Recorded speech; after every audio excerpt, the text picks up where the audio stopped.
जम्मू कश्मीर के पुंछ में फौज ने पाकिस्तान की बड़ी साजिश को नाकाम किया। पुंछ के चक्का दबाग इलाके में देर रात भारतीय सेना के जवानों ने कुछ मुश्तबा लोगों को भारतीय सरहद पर दरअंदाजी करते देखा।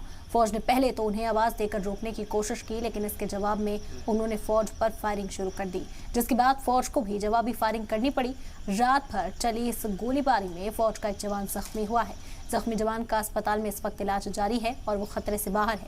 इसके बाद फौज ने पूरे इलाके का मुहासरा करके सर्च ऑपरेशन भी चलाया। तो बड़ी दरअंदाजी की कोशिश को यहां पर नाकाम किया। जी मीडिया की टीम पुंछ के LOC के चक्का बाग 0 पॉइंट पर मौजूद है। आपको बता दें, आज शाम से ही पाकिस्तान की तरफ से एक बड़ी घुसपैठ करवाने की कोशिश की, जिसे भारतीय सेना ने नाकाम कर दिया।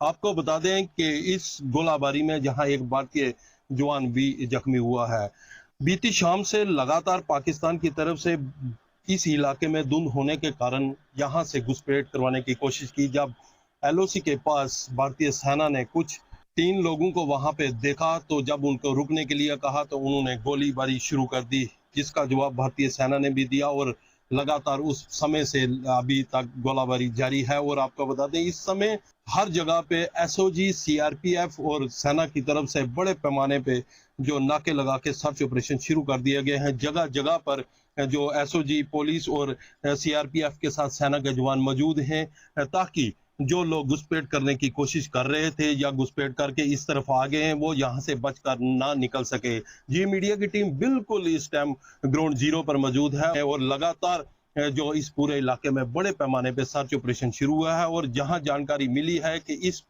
गोलीबारी में एक भारतीय सेना का जवान भी जख्मी हुआ, जिसका इलाज आर्मी अस्पताल में चल रहा है।